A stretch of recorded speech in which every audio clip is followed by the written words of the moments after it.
The moment I started doing this in my relationship, my anxious attachment did a 180, honey. And I know in my heart, when you start doing this, not only will how you feel change, but so will the relationship. And I say this with love. Stop centering your life around them. Stop it. Waiting around for them to text you, saving space in your calendar, just wishing and hoping. Stop it. You are centering your life around that person. And I get it. I know they're great. But you have to see your greatness too. And you gotta put your chest behind that. Great plan. Thank you. He likes your plan, Chief.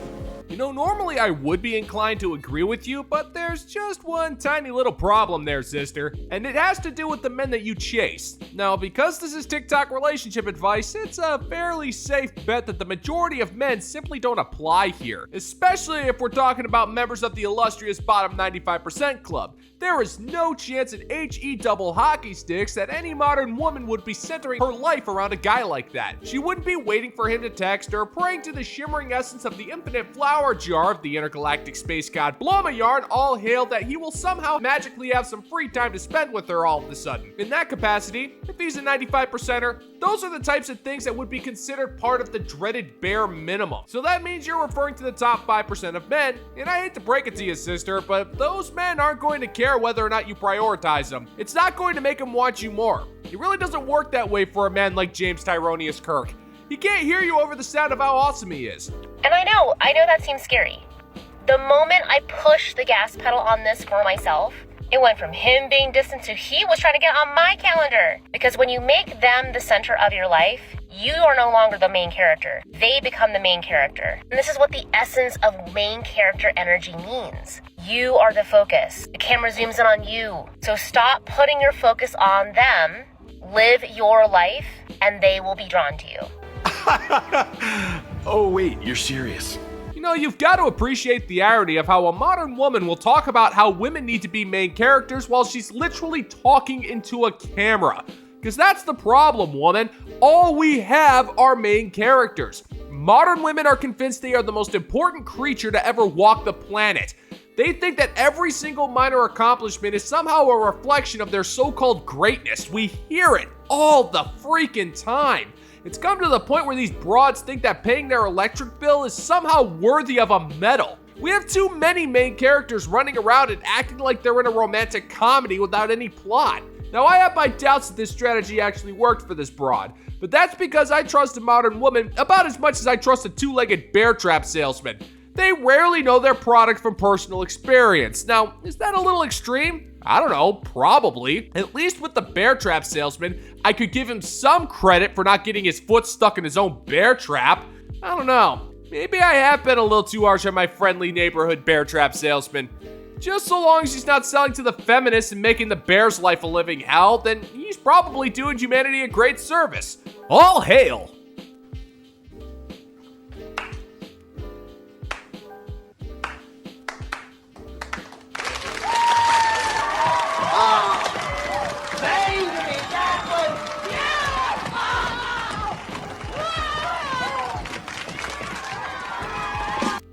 It's not even that they secretly love it, it's that they actually need it, okay? He needs to chase, he needs to pursue, he needs to hunt in order to feel like a man. He needs to hunt, he needs to pursue in order to become a better man. Men and women are wired very differently. Women are coded to receive and they are coded for pleasure, okay? Men are coded for challenge, for living on the edge, for pushing himself consistently out of his comfort zone. You don't know what words mean, do you? You know, I hate to break it to you, sister, but self-respecting men love chasing women about as much as they love a good case of hemorrhoids. Chasing requires too much energy for too little payoff and goes against the very principles of hunting. Hunting requires silence, patience, and stealth, which are literally the polar opposite of chasing. Now, men do love challenges, that goes without saying, and we do have a natural desire to want to better ourselves as men. But what exactly does that have to do with women? Logic dictates that if a man is going to work on himself, then he should need the time and energy to do so. But how can he do that if he's focusing on women instead of himself? It goes against the very philosophy that you're currently spewing out of your coping hole. There's no sense in pulling any punches here, woman. Just look in the mirror. A man works hard to become the best possible version of himself.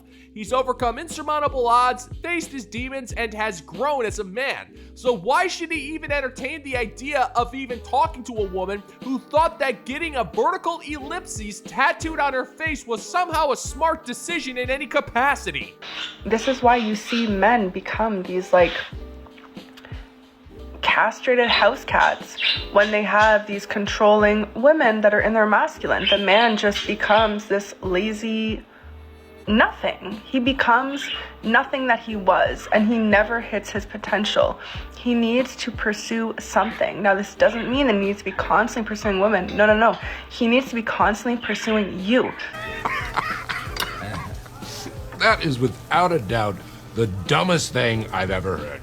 There it is. It's not that men love the chase, it's that you love it when men are chasing you. And the types of men who chase you are the kind of men you can't bring yourself to respect. You don't want those kinds of men. And when you decide to settle for one of those men, you'll resent them to the point where all you'll do is nag at him, emasculate him at every chance you can, and constantly remind him that he's not good enough to bask in your toxic sludge. And even when you're going out of your way to openly disrespect this man, you still expect him to chase you and make you feel desired. What point is there for a man to make you feel desired when you've broken him down to the point where he's not even willing to do anything? Because he knows there's no point in trying to chase you, because you've already made it known that no matter what he does, he will never get it right. And if you're in a relationship where you're constantly needing to be validated by the man in the form of him chasing you after he's apparently already got you, then that's a you problem, sister. So even when you're committed, even when you're in a relationship, you are pursuing yourself. So your inner masculine is pursuing your feminine, your dream life, your goals. You are moving towards what it is that you want. You are prioritizing yourself, your children. You're prioritizing yourself. You're making yourself the hottest, best version of yourself. And with this, right, so you're not giving him everything. No, you are on a freaking path, and this man has to pursue you and chase you until the end of times for the rest of his life. This is the key to a long-lasting, thriving, sexy relationship. Follow me for more. No. Woman, forget about chasing. The mere idea of being stuck in a relationship with you sounds about as fun as getting kneecapped with a chainsaw. And that's because you've already made it clear. If a man's going to be in your life, his job will be to constantly validate you and your existence. He's going to need to regularly feed your ego, make you feel like you're the most important person on earth, and in return, that man is not only supposed to get nothing, he is expected to be perfectly fine with getting nothing. Not like it matters. The only men that you desire are the men who do the exact opposite of what you're preaching. Those men will do nothing of the sort when it comes to chasing you. And not only will they get constant passes for their behavior, you'll openly give them fun times with your gunky hell portal of relentless woe. Whereas the average man will need to chase you, constantly make you feel safe, and put his life on hold to put you on a pedestal. And maybe within 6 months, he'll get some unenthusiastic bedroom fun. And even if what you said was even remotely true, why should men bother chasing you? What would they be chasing? I'll tell you what, an insecure broad whose chief personality trait involves constant life failures. No one makes friends with a failure. Okay? You understand? Since we've talked about older men who date younger women and substantially younger women, let's talk about older women who date younger men. And I am one of them. I don't make any effort to hide that. I do that for 2 reasons. Number one, physical. Men my age, at least in my area, don't age well. They don't take great care of themselves. They don't stay physically active. I do take care of myself. I do stay active. So it's basic principles of attraction. And then I'm not willing to compromise on the lifestyle that will keep me feeling and looking my best. Shut up! This is totally different! Gertrude, let's get something straight here. In order for you to look your best, you need a minimum of $150 worth of chemical products for you to rub into your face. That's the only way these poor, impressionable young men that you take advantage of can even find you remotely attractive. That's what this is about, Gertrude. You go after young men because they're easier to manipulate into the bedroom and they make you feel young and desired. It's all about how these innocent men can make you feel. So be honest, Gertrude. You have zero intention of seeking anything serious or even long-term with these boys. It's all about the short-term fun with you. But if a man seeks out a younger woman for something long-term and committed, then he's a disgusting predator who needs to seek out a woman his age so she can mooch off of him and give him nothing in return. It never ceases to amaze me how Gertrude here is exempt from the very rules that she tries to impose on men for almost the exact same reasons. Number two, it's mental. The men my age that I encounter in my area are battle scarred, and they're not willing to make an effort to learn and heal from it.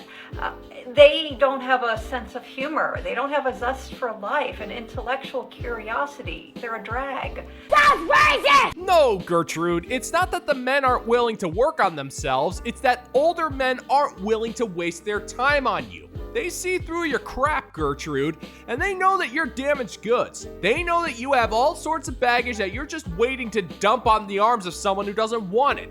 Older men have been around the block long enough to know that older single women are single for a reason, which is why they prefer younger women. And what's wrong with that, Gertrude? You seem to think that using men for their bodies is perfectly fine for the exact same reason, and you have yet to give one good reason why you are justified in your hypocrisy, because it's only different when you do it, and even though those reasons you listed are literally the same reasons why men desire younger women. But none of those count because men are evil, meanie, poopy butt faces who need to act their age while you get to go around and act like a harlot for the next 5 years before even the young men don't want anything to do with you.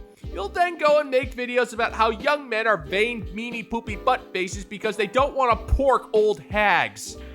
That said, 10 years younger, that's my general cutoff for long-term consideration. And that's what I think older men and younger women should observe to keep things fair and not an uneven power dynamic. That's based on what I have seen and also other people I know. 10 years is a window where two people can be on a level playing field because they've had similar life experiences.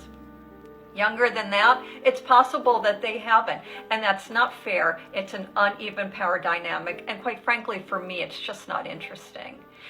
Anything more than a 10-year age difference, I have done that, but it's for a fun time, not a long time. Ew, what a mess.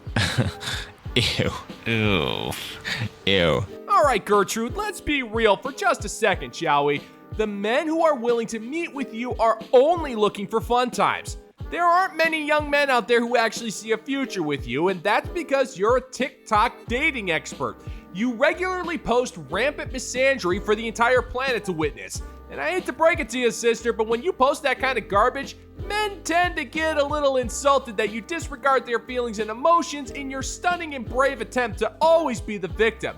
It doesn't matter if it's a 10-year age gap or a 5-year or even a 20-year. The end result will always be the same, Gertrude, and that's because you are just an unpleasant individual. You're a massive hypocrite, and you use men for your own personal pleasure when you're not demonizing them for everything that went wrong in that pathetic excuse for what you call a life.